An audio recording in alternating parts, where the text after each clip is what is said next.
शरद पूर्णिमा के दिन सदैव भगवान के रास में सबके बीच में देखते देखते अंतर्धान हो गए। वो राम सखी जी निरंतर राम राम जपते और उपासना राधा कृष्ण की सखी भाव की, निकुंज भाव की उपासना। तो किसी ने कहा रे आप तो निकुंज की उपासना करते हो, राम राम जपते हो। तो उन्होंने कहा पतिव्रता नारी सीधे सीधे अपने पति का नाम नहीं लेती है, हमारे पति राधा कृष्ण हैं। तो राम माने राधा और माँ माने मनमोहन श्री कृष्ण।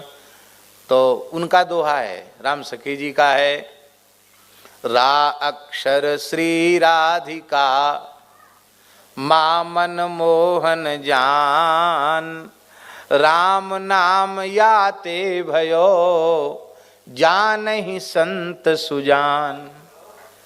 इसलिए भैया राम राम करो तो राधा माधव की प्राप्ति भी हो जाएगी, राम राम कहो तो सीताराम जी की भी प्राप्ति हो जाएगी, राम राम कहो तो लक्ष्मी नारायण की भी प्राप्ति हो जाएगी, और राम राम कहोगे तो भोले बाबा तो पार्वती जी के साथ बिना बुलाए आ जाएंगे। हाँ, क्यों आएंगे? क्योंकि भोले बाबा तुम पुनि राम राम दिन राती, सादर जपहु अनंग अराती।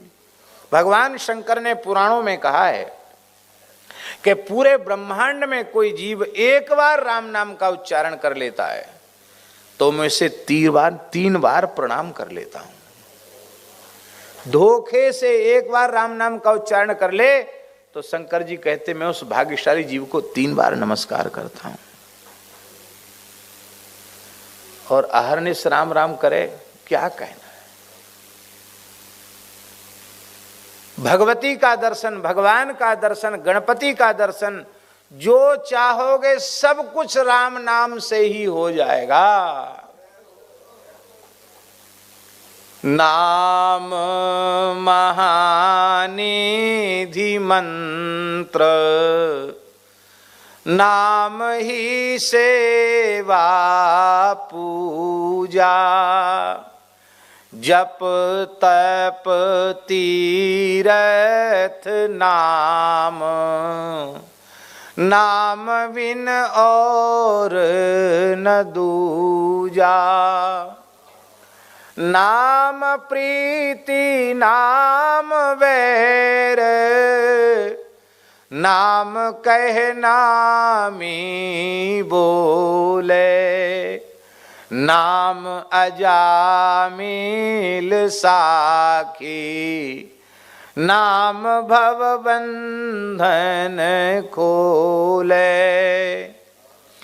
नाम अधिक रघुनाथ ते,